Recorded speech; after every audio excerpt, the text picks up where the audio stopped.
ధర్మార్థ కామమోక్షాలు ప్రతి వ్యక్తి యొక్క లక్ష్యం. మానవుడు పుట్టిందే ఈ నాలుగింటిని సాధించడం కోసం.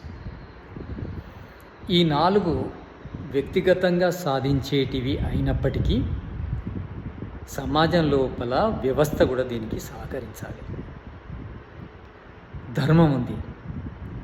ధర్మము మనము సంపూర్ణంగా అవలంబించాలంటే క్షత్రియ ధర్మాన్ని రక్షించే పని చేసినప్పుడే మనము ధర్మాన్ని పాటించగలం. క్షత్రియులు సమాజంలో చక్కగా పనిచేస్తేనే, అంటే నాయకులు, అధికారులు ధర్మాన్ని రక్షించే పనిలో ఉంటే వ్యక్తిగతంగా మనము ధర్మాన్ని అవలంబించడము సులువు అవుతుంది. ఇక అర్థం, డబ్బును కూడా మనం సాధించాలంటే వైశ్యవర్ణము డబ్బును సమృద్ధిగా పెంచాలి, అది కూడా న్యాయంగా పంచాలి.